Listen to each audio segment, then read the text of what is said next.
selamat datang kembali di podcast Kaona. Kami omong nasib kami episode 7. Ruang diskusi yang menyediakan isu-isu dan perspektif mengenai kemanusiaan, keadilan, dan juga perdamaian di tanah Papua. Pada episode kali ini, Tong akan membahas sebuah tema yang sangat penting dan juga menyentuh hati, yaitu sekolah dibakar, guru ditembak, krisis kemanusiaan di tengah konflik Papua. Konflik yang terus berlangsung di Papua bukan hanya berbicara tentang pertikaian bersenjata, tetapi juga warga sipil yang kehilangan rumah, anak-anak yang kehilangan ruang belajar, juga tenaga kesehatan yang tidak dapat bekerja dengan aman, sampai masyarakat yang harus hidup dalam ketakutan dan pengungsian. Untuk membahas isu ini, hari ini sudah ada sama-sama dengan Tong semua, Kakak Apriani Anastasia Amenes. Halo Kakak Apri. Halo Marsha. Kakak Apri boleh perkenalkan diri dulu, kakak punya keseharian, silahkan kakak. Oke, halo semua, saya Apriani Anastasia Amenes, biasa dipanggil Apri.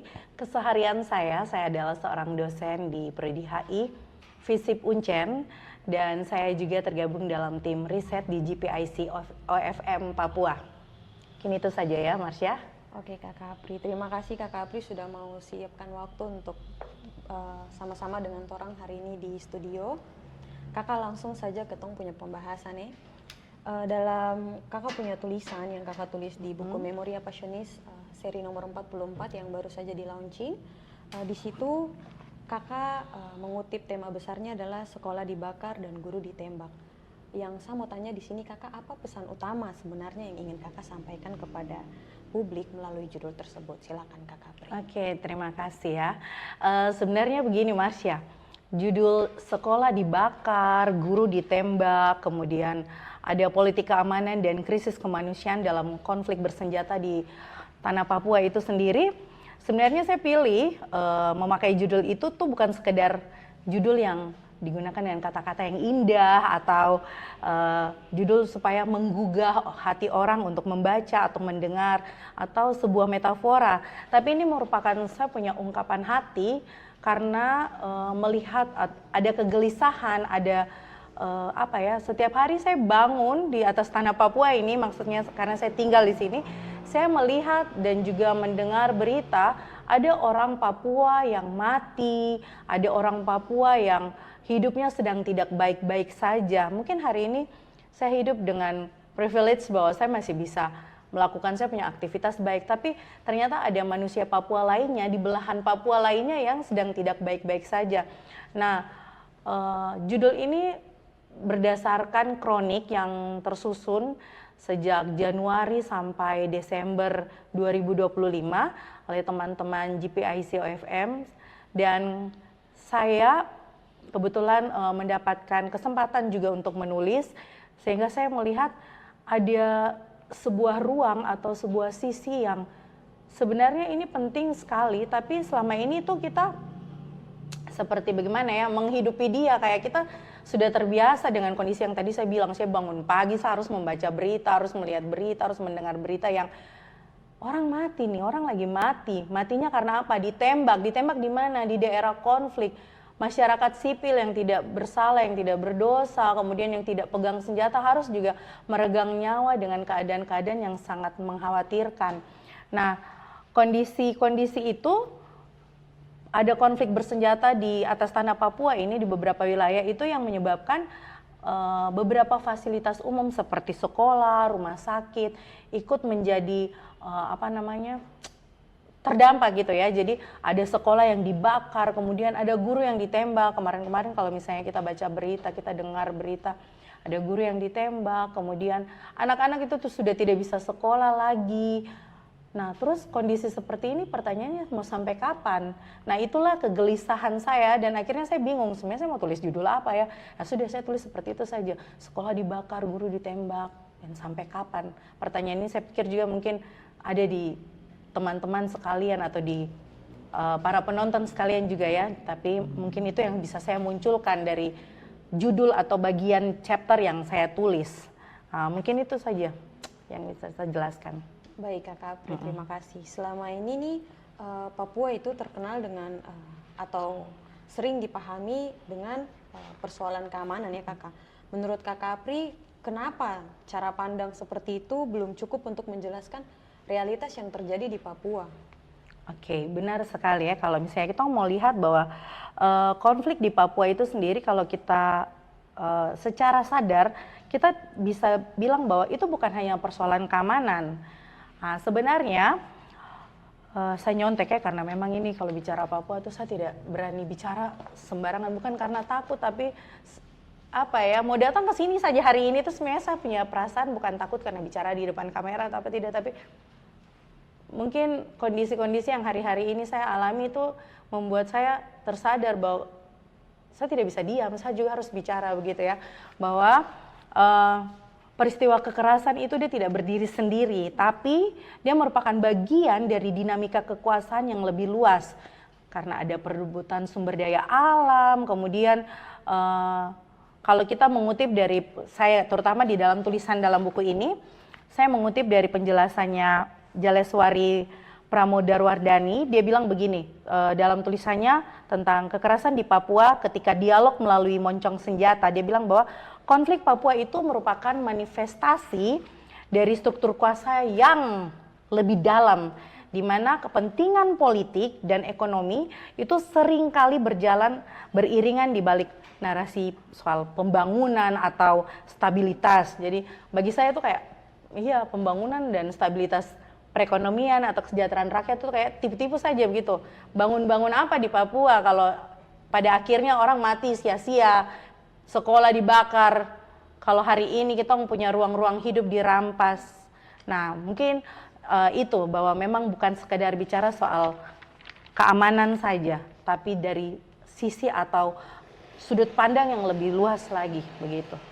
Jadi sebenarnya kalau Tong mau bilang nih, masalah keamanan atau konflik keamanan yang selama ini menjadi stereotip ya kakak untuk Papua, itu sebenarnya hanyalah asap, tapi dia punya api tuh ada banyak. Ada gitu. Banyak. Dia punya penyebab sampai api bisa menyala dan asap sampai mengepul, dan ini ada hal-hal lain seperti tadi kakak bilang pembangunan, ekonomi dan sebagainya ya kakak. Rampasan sumber daya alam, ruang hidup. Betul, begitu sudah. Kemudian kakak, di tengah konflik aparat keamanan dan juga TPNPB, justru masyarakat sipil yang paling banyak merasakan dia punya dampak. Kalau hari ini kita mau lihat ada sekian ratus jiwa yang ada di pengungsian. Kemudian kenapa sampai kondisi ini nih terus berulang? Ya, pertanyaan ini juga pasti banyak orang, saya sudah bilang, kondisi hari ini sekalipun banyak orang yang apatis, tapi juga banyak orang yang bertanya, kapan sih kondisi ini bisa stop, bisa berakhir ya? Masyarakat sipil itu jadi korban terbesar. Kalau di dalam buku ini, dalam tulisan ini, saya mengutip beberapa sumber atau beberapa data, misalnya kayak dari laporan Human Rights Monitor. Tadi Marsha bilang jumlah pengungsi sudah 100 ribuan orang lebih ya. Kalau kita lihat terakhir 108 ya kalau tidak salah. Paling terakhir kalau saya tidak salah kakak 122. Sudah 122, bahkan sudah lebih lagi, berarti sudah terupdate lagi. Nah, di dalam buku ini saya letakkan tabel yang saya ambil dari laporan Human Rights Monitor 2025 itu. Di kuartal kedua di tahun 2025 itu banyak sekali bentuk-bentuk dampak dari konflik di tanah Papua dan pelanggaran-pelanggaran HAM yang terjadi seperti penyiksaan, kebebasan berekspresi, kemudian pembunuhan, penghilangan paksa, kemudian pengancaman dan intimidasi, kebebasan berkumpul, dan ini semua masyarakat sipil. Mereka tuh yang kena dampak paling besar. Nah, kemudian kalau di buku ini juga saya tuliskan di situ ada pertempuran antara TNI Polri dengan TPNPB, dan akhirnya menempatkan warga sipil itu sebagai pihak yang paling relevan dan terdampak. Dan pertanyaannya adalah bahwa dong dua perang, TNI Polri dengan TPNPB ini dong perang, terus siapa yang menang? Sampai hari ini kan tidak ada bukti nyata siapa yang menang. Yang ada hanya korban yang terus berjatuhan toh.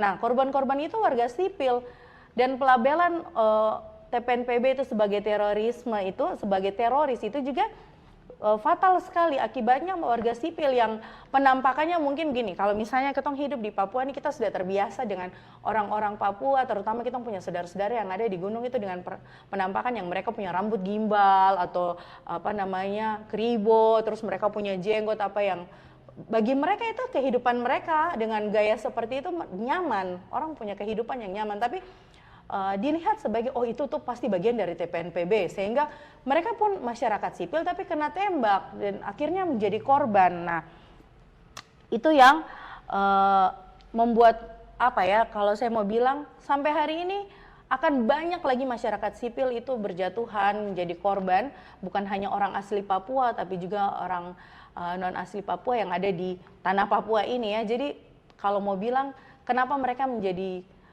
yang paling terdampak ya seperti itu, karena negara ini hari ini kayak apa ya, mau bilang sudah kebakaran jenggot, kemudian tidak berani mengakui bahwa mereka punya kesalahan-kesalahan di masa lalu yang seharusnya negara harus bisa terbuka untuk meminta maaf kepada rakyat Papua, kalau saya mau bilang, supaya luka-luka hati, luka-luka lama yang masih belum disembuhkan itu tidak muncul lagi dan akhirnya tidak ada pemberontakan-pemberontakan untuk terpisah, kalau orang bilang mau merdeka begitu. Ya mungkin itu. Jadi memang apa namanya Kakak, ada luka ya. Ada luka. Kalau istilah anak zaman sekarang nih ada luka yang saya baru mau tutup baru dong sebikin luka ulang lagi. Yo, itu ulang lagi sudah. sampai luka tinggal tabukan Luka ini terus. belum sembuh baru dong bikin luka ulang lagi. Kalau Tong mau lihat dia punya dampak secara langsung bagaimana konflik ini mempengaruhi dunia pendidikan, layanan kesehatan, juga kehidupan masyarakat Papua sehari-hari. Kemudian konsekuensi seperti apa jangka panjangnya yang mungkin akan mempengaruhi kehidupan anak-anak Papua di masa depan, Kakak silakan. Oke. Kalau bicara dampak ini dari segala sisi ya pasti Tong bisa macam bilang yang ini ada dampak positifnya, ini dampak negatifnya. Otomatis kalau konflik yang ada lah, saya bilang negatif saja. Tidak ada ruang aman lagi. Hari ini sekolah dibakar, anak-anak mau sekolah bagaimana? Kalau hari ini guru ditembak, siapa yang datang mengajar? Mau suruh militer mengajar? Sedangkan hari ini militer hadir saja dengan persenjataan yang lengkap, kemudian dengan jumlah yang banyak daripada warga asli di situ. Itu bukan menciptakan keamanan, kenyamanan, ketenangan, tapi justru ketakutan. Hari ini dampak yang terjadi ketika konflik itu terus ada dan dunia pendidikan atau ruang pendidikan itu sudah dirampas, maka yang terjadi adalah tidak ada lagi ruang aman untuk belajar, tidak ada lagi ruang aman untuk anak-anak bisa menaruh mereka punya asa atau harapan, di mana kalau misalnya kita ingat bahwa ketika pendidikan itu mati, maka akan mematikan juga generasi-generasi berikutnya untuk lebih berkembang, lebih maju lagi. Nah, kemudian kalau mengingat ya, kalau misalnya teman-teman ada yang mengikuti YouTube dari GPIC ini sendiri, waktu launching buku kami, buku yang ke-44 ini, Memori Passionis yang ke-44 ini, Ibu Pendeta Yoteni pernah bilang bahwa ketika ruang aman di pendidikan itu dirampas, maka aspek pendidikan itu dirusak dan yang terancam itu bukan hanya 1 tahun proses pembelajaran, tapi masa depan satu generasi Papua itu hilang, atau kita kenal dengan lost generation di situ, dan itu sangat-sangat tidak bagus gitu, maksudnya itu menyedihkan sekali. Itu jangka panjangnya seperti itu. Kemudian dampak lainnya adalah ketika terjadi konflik, orang pasti keluar untuk mencari tempat yang lebih nyaman, karena rumah mereka sudah tidak lagi menjadi ruang untuk mereka berlindung, sekolah tidak lagi menjadi ruang tempat mereka belajar, bertumbuh, menaruh harapan, puskesmas, rumah sakit sudah diduduki oleh militer, terus mau cari di mana lagi? Mereka akan pergi ke tempat-tempat yang lebih aman. Dalam hal ini kita bicara soal pengungsi ya. Nah, hari ini banyak sekali pengungsian, tadi 122.000 orang sudah mengungsi, dong lari ke hutan-hutan, dong lari ke tempat-tempat yang mereka rasa aman. Hari ini kita bisa tidur di bantal nyaman, dorang tidur di akar-akar pohon. Hari ini anak-anak kecil di kota sini dong masih bisa main, ada Piala Dunia, mereka masih bisa pawai-pawai dengan bendera. Anak-anak di pengungsian, untuk mau tidur saja mereka dengar langkah kaki malam hari saja mungkin mereka takut. Nah itu dampaknya adalah mereka ketakutan, trauma. Jadi kondisi-kondisi yang terjadi saat ini memberikan dampak bukan secara fisik saja, orang mati, orang luka-luka, guru ditembak, kemudian ada penyanderaan, tapi juga dampak psikologi, ya tadi itu trauma, ketakutan. Kemudian kita bicara kalau misalnya soal dampak ini bicara soal perempuan dan anak yang paling terdampak. Misalnya anak-anak tadi yang saya bilang bahwa mereka tidak punya ruang lagi untuk berkembang, bertumbuh dengan rasa aman. tapi harus secara terpaksa untuk melalui itu. Kemudian perempuan yang biasanya memperjuangkan penghidupan untuk keluarga sudah tidak bisa lagi dapat memperjuangkan kehidupan yang lebih baik ketika mereka ada di ruang-ruang pengungsian atau kebutuhan-kebutuhan dasar mereka, seperti misalnya perempuan-perempuan itu kan setiap bulan menstruasi. Kalau ada di tempat pengungsian, bagaimana dorang mau mengelola dorang punya kesehatan ketika menstruasi itu? Ada air bersih kah? Tidak.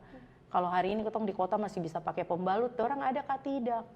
Itu kan kondisi yang sebenarnya sangat menyedihkan sekali, tapi ya hari ini, sampai hari ini mereka ada di sana, di tempat-tempat yang sebenarnya itu bukan tempat aman, tapi bagi mereka lebih baik keluar dan cari tempat seperti itu atau di hutan sana lebih aman begitu.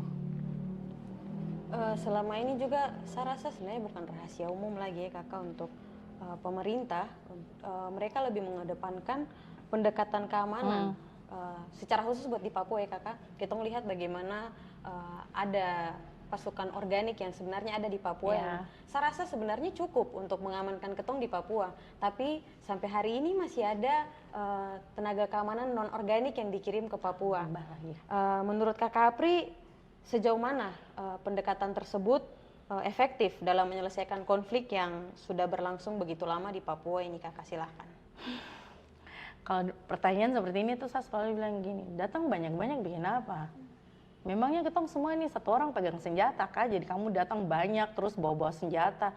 Dulu waktu saya kecil itu saya lihat tentara polisi tuh menjadi orang yang bisa melindungi begitu ya. Saya tidak bisa tipu, saya punya diri bahwa saya hidup di masa saya waktu kecil.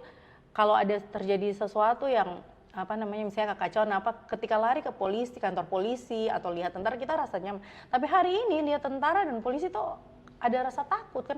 Karena kalau mereka lewat satu gerombolan dengan senjata di kota saja saya sudah merasa begini, apalagi mereka yang ada di wilayah konflik. Jadi saya pikir bahwa pendekatan keamanan itu sendiri sebenarnya tidak efektif bagi saya ya.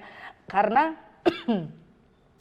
kalau kita lihat bahwa pendekatan keamanan ini lebih kepada sebuah kontrol, kemudian pembatasan dan kecurigaan kepada masyarakat, sehingga pemerintah merasa bahwa lebih baik kirim pasukan banyak. Kalau mau Papua itu damai, kirim pasukan banyak saja supaya dong tembak itu yang melawan negara. Tapi nyatanya yang ditembak banyak warga sipil yang meninggal, yang mati. Kemudian pendekatan keamanan itu cukup berlebihan kalau saya bilang ya tadi, karena tadi tentara-tentara yang dikirimkan tambah banyak, kemudian mereka bangun markas-markas militer di ruang-ruang yang seharusnya menjadi tempat-tempat untuk masyarakat sipil itu hidup santai, aman saja begitu. Nah kemudian akhirnya bukannya bikin tenang, bukan bikin damai, malah bikin rasa takut, orang rasa terancam, tidak aman, kemudian menimbulkan atau melemahkan ketidakpercayaan lagi dari masyarakat. Masyarakat sudah tidak percaya lagi dengan itu. Jadi ketika ada aparat keamanan, orang bilang ini ada apa lagi nih? Akhirnya seperti itu. Tapi kita akhirnya menghidupi itu dan membiasakan diri dengan kondisi yang seperti itu. Padahal itu tidak sehat, itu tidak bagus gitu. Jadi kalau ada orang yang bilang Papua hari ini aman, Papua hari ini damai, Papua hari ini baik-baik saja, itu dia sakit. Dia sakit ya kalau menurut saya. Karena hari ini tidak baik-baik saja begitu. Kok tidur enak, kok bangun nyaman, kok bisa ngopi, kok bisa ini. Tapi yang di sana dia bagaimana gitu ya. Itu yang saya mau bilang bahwa sebenarnya tidak efektif. Lebih ke menormalisasikan ya.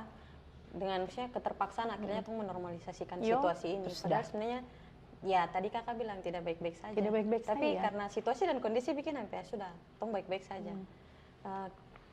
Kalau hanya melalui pendekatan keamanan, jalan keluar seperti apa yang kakak pikir mungkin paling dibutuhkan agar perdamaian yang berkeadilan tuh benar-benar bisa terwujud di Papua? Nah kalau saya sendiri, karena saya sebagai akademisi ya, saya pikir bahwa sebaiknya ruang-ruang seperti kampus itu harus lebih banyak speak up tentang kondisi yang hari ini terjadi. Jangan apatis, kemudian jangan tutup mata dan juga ikut berempati dengan kondisi Papua hari ini. Mungkin itu kemudian untuk pemerintah sendiri solusinya adalah harus buka dialog dan harus menegakkan hukum secara transparan dan memastikan bahwa perlindungan HAM di tanah Papua itu harus ada dan dilaksanakan begitu. Itu mungkin solusinya. Perlindungan HAM bukan sebaliknya pelanggaran HAM begitu ya? Tidak, jangan. Kak Apri, apa pesan yang ingin kakak sampaikan kepada pemerintah mungkin atau seluruh masyarakat Indonesia yang ada di luar sana yang sebenarnya dong juga tidak tahu situasi Papua sebenarnya seperti apa saat ini, supaya tong sama-sama bisa dapat memutuskan siklus konflik ini yang ada di Papua pada saat ini, terutama kekerasan yang terus terjadi di Papua. Silahkan Kak Kapri. Oke, kalau karena tulisan saya ini terkait pendidikan, saya mau bilang bahwa saya tidak memetakan ya pesan ini untuk pemerintah, ini untuk masyarakat atau untuk siapa. Tapi ini untuk semua, bahwa pendidikan itu sebagai hak dasar yang mengangkat harkat dan martabat manusia. Ketika sekolah dibakar, guru ditembak, sekolah diduduki militer, ini bahaya, sangat bahaya. Dan pendidikan berhenti berarti masa depan juga terhenti. Nah, ketika anak-anak kehilangan ruang belajar, mereka juga kehilangan harapan untuk jadi manusia yang bermartabat dan merdeka. Sehingga pendidikan itu harus jadi ruang yang aman, yang harus dilindungi, dan anak-anak harus mendapatkan hak mereka untuk belajar. Maka perlu ada kolaborasi yang baik antara pemerintah, masyarakat sipil, masyarakat adat, organisasi masyarakat sipil, untuk lebih melihat ini sebagai sesuatu yang benar-benar penting untuk kita lihat bersama. Begitu. Oke Kakak, sebelum tong akhiri tong punya perbincangan sore hari ini, saya mau minta Kakak untuk satu pesan terakhir. Kakak punya harapan terbesar untuk kita punya anak-anak Papua. Silahkan Kakak. Saya harapan semoga perdamaian itu benar-benar ada, bukan cuma di ucapan atau di angan-angan saja, tapi hari ini tong bisa hidup baik seperti ini. Saya berharap besok-besok generasi di bawah saya juga masih bisa hidup baik, aman, tentram, dan merasa menjadi tuan di atas tanah Papua. Gitu saja. Baik Kakak, terima kasih banyak untuk Kakak punya waktu, kemudian refleksi yang sudah kita bahas dan Kakak bagikan pada semua tong punya penonton di episode kali ini. Konflik bukan hanya tentang siapa yang memegang senjata, tetapi juga tentang siapa yang kehilangan rumah, sekolah, keluarga, dan masa depan. Di balik setiap angka korban, ada manusia yang hidupnya berubah selamanya. Semoga tong percakapan hari ini bisa bantu tong untuk lihat Papua bukan hanya sebagai persoalan keamanan, tetapi sebagai persoalan kemanusiaan yang membutuhkan perhatian, empati, dan solusi yang berkeadilan. Terima kasih sudah menonton tong podcast hari ini. Saya Marsha Patai, pamit undur diri, sampai bertemu di episode berikutnya.